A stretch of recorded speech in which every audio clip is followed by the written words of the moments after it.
Bonsoir tout le monde. Bonsoir, c'est presque la fin de la journée. Et c'est une grande pression de faire une présentation à la dernière minute, au risque de répéter tout ce que tout le monde a dit. Tout d'abord, je voudrais remercier nos partenaires, l'Université de Bourgogne, surtout Angèle, Grégo et les collègues de cet accueil chaleureux que vous avez réservé à notre équipe, tout le monde, et surtout les intervenants de grande valeur. Nous avons appris beaucoup de bonnes pratiques ici en France et puis dans beaucoup. Donc, nous espérons continuer cette collaboration.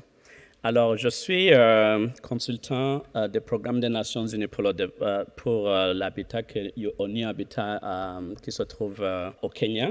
Donc, nous avons un programme de collaboration avec l'Université d'Ottawa dans le cadre de développement durable des villes. C'est une conférence internationale qu'on organise une fois les 2 années, donc au Canada, en Afrique et en Chine par rotation. C'est ça pourquoi je suis au Canada. En fait, je travaille depuis 10 ans avec les Nations Unies. Alors, centre de gouvernance à l'Université d'Ottawa, parce que nous travaillons beaucoup sur les revues des programmes de développement durable des villes, surtout les politiques, les performances. C'est pourquoi aujourd'hui, je vais essayer de vous parler d'un petit projet de recherche qu'on vient de commencer.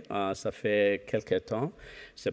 Nous ne sommes pas encore allés loin, mais on peut partager les observations. J'espère que l'année prochaine, si nous avons l'occasion de venir encore ici à Dijon, peut-être on va présenter les résultats, si c'est possible, dans d'autres conférences. Alors aujourd'hui, je voudrais discuter avec vous une question qu'on oublie. La décentralisation, probablement ici en France et dans les pays développés, c'est une politique, je peux dire, désuète, donc c'est déjà révolu. Mais non, pour nous, dont nous regardons, disons, les pays en voie de développement, c'est-à-dire tout ce que nous faisons ici, on partage avec les pays en voie de développement, tout ce que nous faisons comme recherche, on développe les modules de formation, des bonnes pratiques qu'on développe, disons, avec les formations qu'on fait les maires des villes, par exemple, africaines, les conseils municipaux et aussi les chercheurs africains.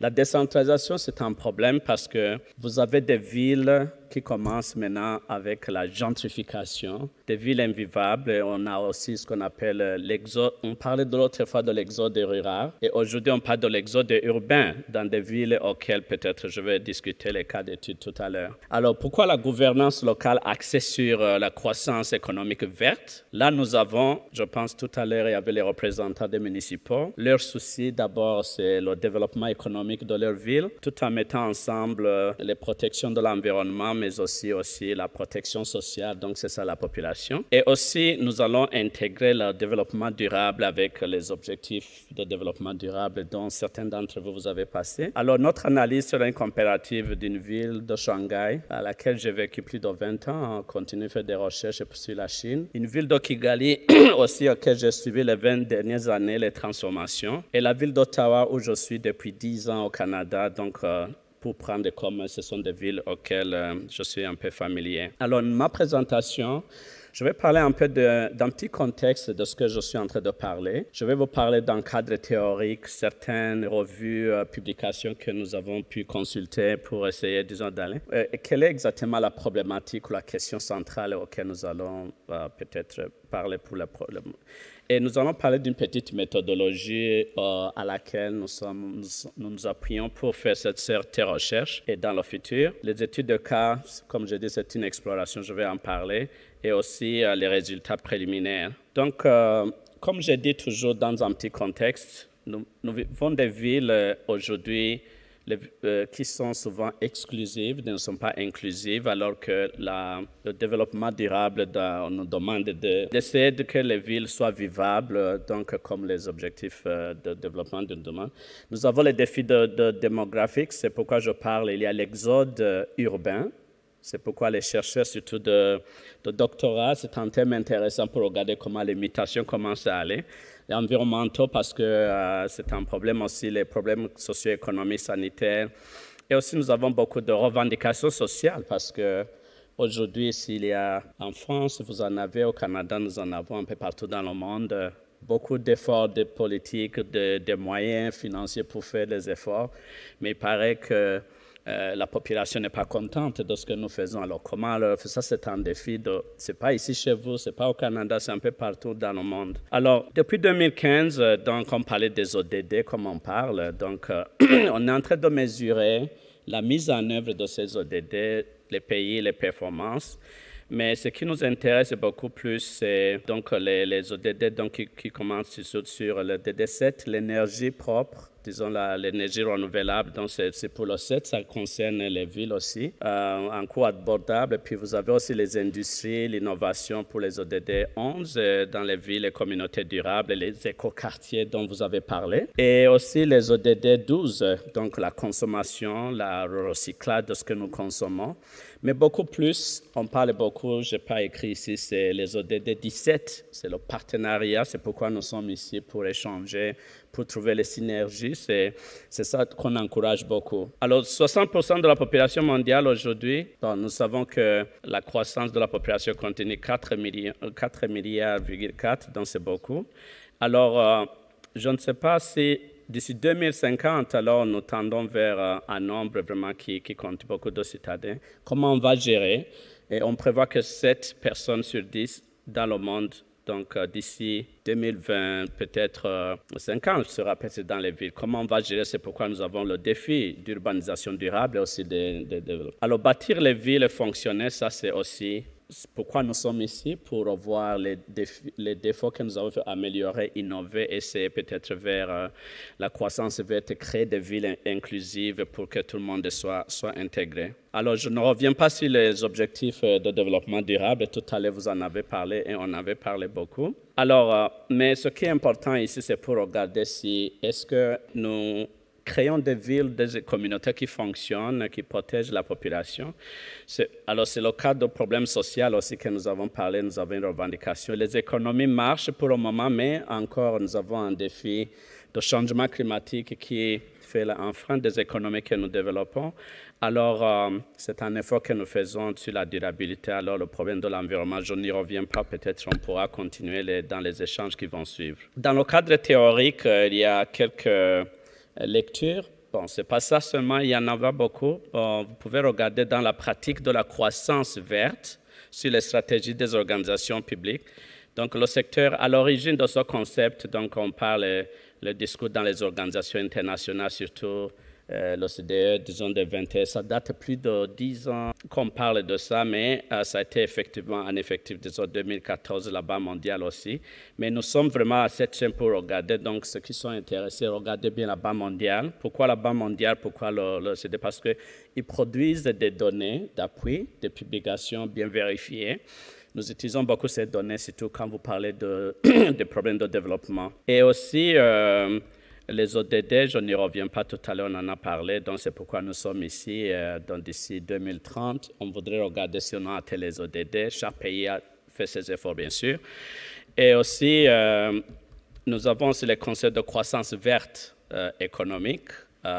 Bon, on parle de croissance verte, mais aussi la Banque mondiale parle en anglais de blue economy, de green economy, et puis aussi donc c'est les trois, donc le blue economy, l'économie, disons, maritime, tu sais, de tout ça. Tout ça, on combine ensemble, on parle de la croissance verte. Mais vous avez beaucoup de publications là-dessus, donc je n'y reviens pas là-dessus, donc vous êtes beaucoup plus fort. Mais la question directe, pour être très rapide, je m'excuse parce que nous sommes en retard. Alors, quelle est la place de la décentralisation dans la localisation? Aujourd'hui, on parle de la localisation des objectifs de développement durable. Okay? Avant, on parlait de la localisation, ça c'est au niveau des politiques globales ou locales.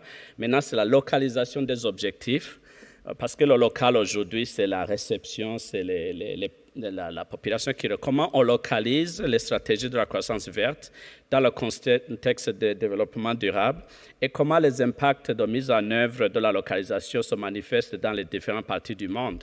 Aujourd'hui, nous avons appris beaucoup de la France. Les villes ici, vous faites un travail vraiment exemplaire. Donc, nous avons beaucoup à apprendre, bien sûr. Donc, c'est pourquoi, alors, je vais essayer de vous parler dans ce domaine de quoi nous regardons dans les modèles que je vais essayer de partager avec vous. Alors, l'ONU Habitat a développé un petit module très simple de formation que nous faisons pour les stratégies de développement économique local. D'abord, on regarde où nous sommes. Où sommes-nous aujourd'hui? Alors, et puis on regarde les acteurs, les mises en œuvre, donc de tous les acteurs qui sont là. Et on se pose les questions, alors, et où nous allons? Parce que quand vous allez, c'est toujours les programmes de développement que vous développez. Et comment accéder là-bas? Tout ça, ce sont des entraves, beaucoup des obstacles qu'il faut surmonter pour arriver là-bas. Et alors, et comment vous évaluez, vous êtes là? C'est pourquoi nous parlons de la gestion axée sur les résultats. Bon, au Canada, on en parle beaucoup parce que le gouvernement fédéral travaille sur ça, toutes les provinces et les autres. Donc, mais il y a d'autres modules d'évaluation, ça c'est au niveau des programmes publics. Bien sûr, hier, une personne a parlé des finances, mais bon, au niveau global, on parle sur les gares. Donc, je suis sûr qu'ici, vous avez d'autres modèles, bien sûr, à discuter.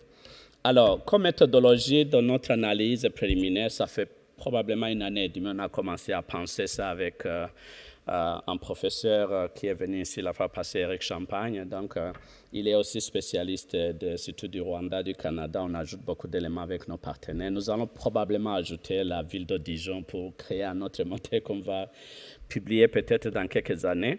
Alors, nous avons étudié les politiques. Hein?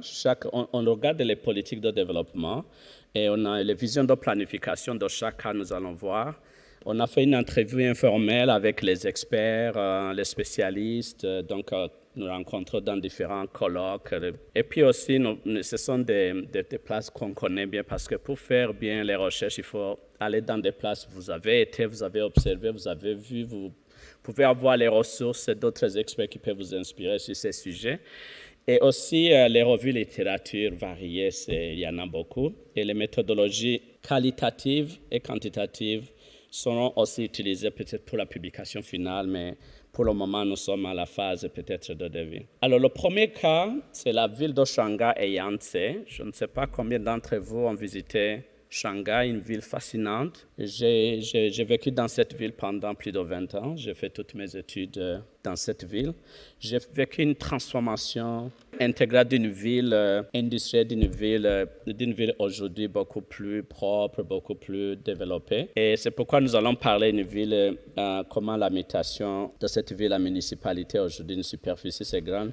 Elle est passée d'une ville manufacturière, les industries. Quand j'étudiais, je me souviens, il y avait beaucoup d'industries à côté des écoles, partout. C'était tout mélangé. Vous vous souvenez, la Chine de production, tout ça humide. Mais tout ça, ça commence à disparaître doucement vers la modernisation. Je vais vous parler aussi un tout petit peu des plans de démonstration intégrés de la éco-verte. C'est toujours avec les pressions de la Banque mondiale, de l'Union européenne, des experts qui conseillent la Chine de ne pas aller là-bas pour continuer un peu.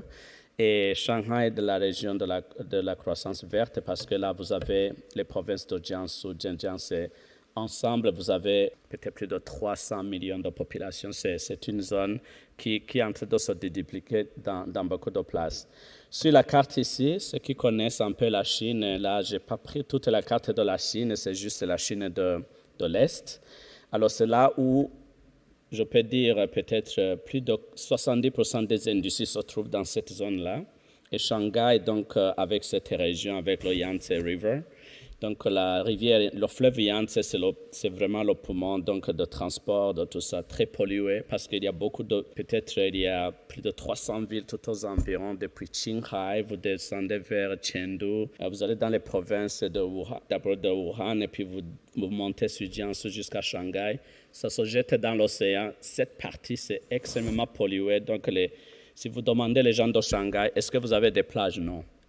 Cette partie, c'est bleu, mais c'est vraiment tout sabouré parce que le Yangtze qui amène tout.